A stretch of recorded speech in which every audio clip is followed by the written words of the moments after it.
the spring of 1977, Reagan had a reunion of his aides and staffers from that campaign, and they were very dour, they were very down, they were very pessimistic, and Reagan said, no, we must be of good cheer. He quoted the Scottish poet Dryden, who once wrote, "Oh, for I am beaten, but I am not slain. Let me lay down and bleed a while, and then I shall rise and fight again."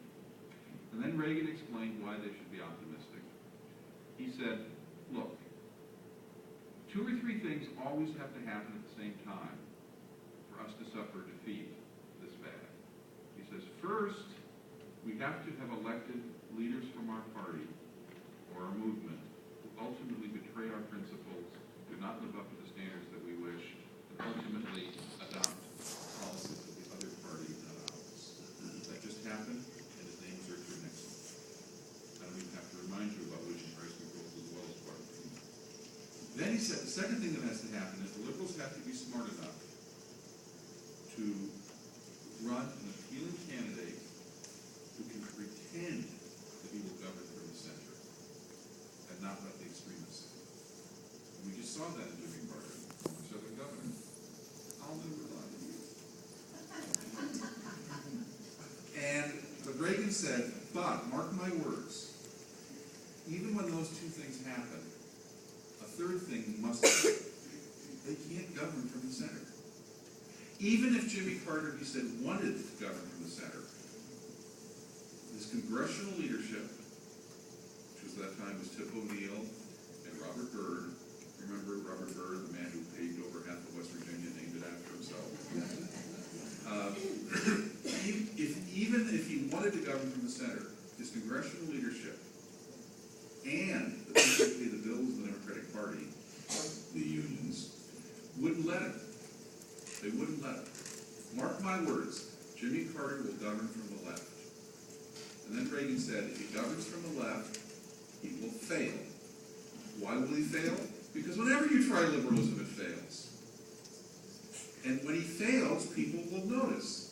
They will notice when their standards of living drop, when they pay more through inflation at the stores, when they pay higher taxes, when they see the debt skyrocket, when they see their children having fewer job opportunities when they graduate from either high school or from college.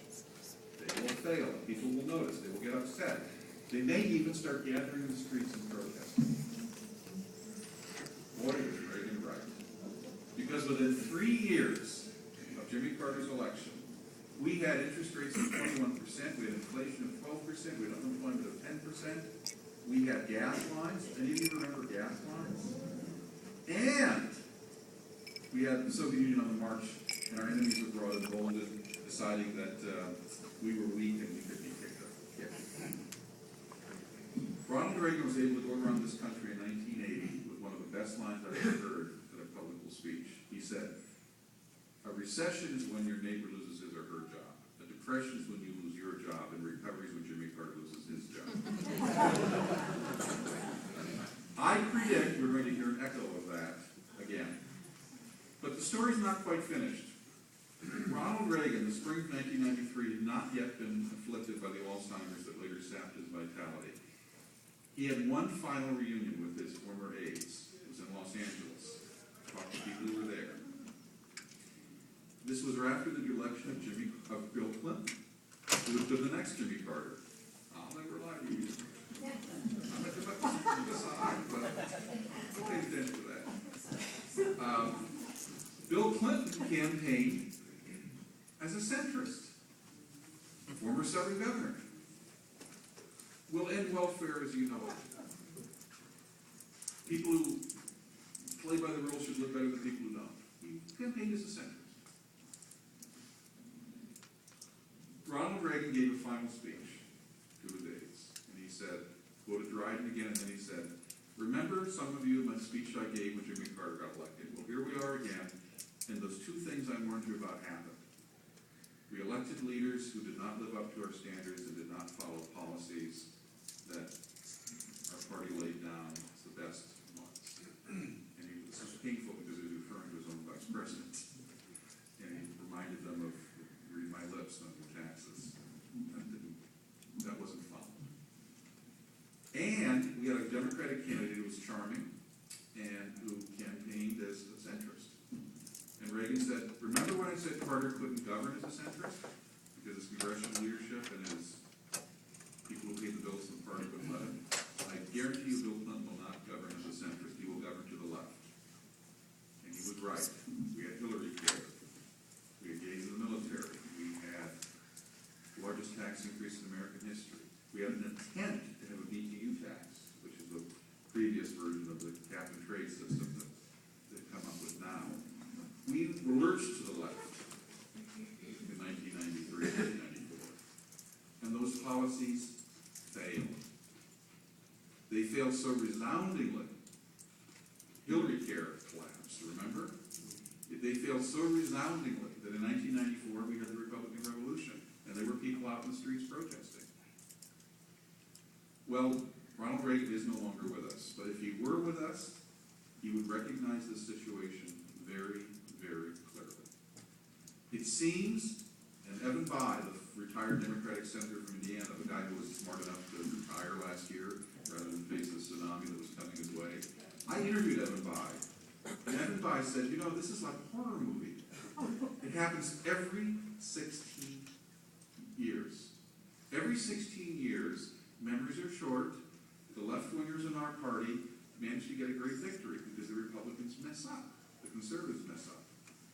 And every 16 years, we get handed the keys to the White House and overwhelming majorities in both houses of Congress, and we're like teenage boys who are given the keys to the car and a bottle of whiskey and told, be careful. Not going to happen.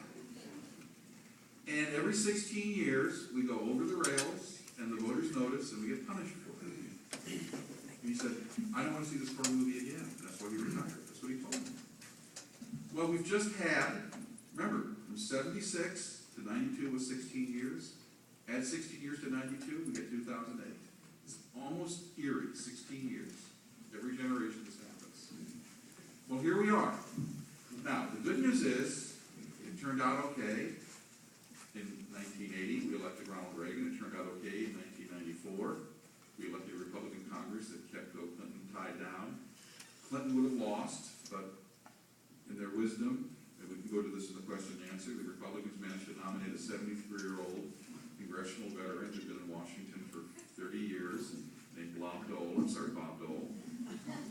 And look, I love Bob Dole. He was a great war hero, a man of great integrity, but I don't think a 70-year-old Washington insider was perhaps the best candidate to run against Clinton. And you know what? Clinton did win, but he won with less than a majority of the vote. Clinton never got a majority of the vote, neither of his two elections. So now here we are again. This is where you come in. You noticed what Obama and his friends Nancy Pelosi and Harry Reid were doing. You responded. Just over 2 years ago, AFPArkansas didn't exist, did it? Look what you've accomplished in 2 years. Now, I know that you're not only interested in federal issues, you're interested in state issues. I know you're having big debates on health care in the state legislature and things like that. But just let me tell you, and I'm saying this sincerely as an outside observer, I've been to Arkansas, my second trip here in a couple of months. And one of the reasons for that is this is one of the best organized grassroots political movements I've ever seen. And I don't come back to places that quickly unless I really think the people here are making a difference. You have made a difference. You are making a difference. You will make an even bigger difference. I just want to tell you, they are scared of you. Because despite the fact that they have tried to centralize power in Washington, despite the fact that the elites, all of the elites, big business, big labor, big government, despite all of the elites trying to squeeze the little guy and the little gal out of the political process, you are once again a reminder that at its best, this country, the people are sovereign. And the politics is too important to be left to the politicians. It ultimately must be the responsibility of each individual citizen. And you proved that last November, and I think you're going to prove it again in 2012. So with that,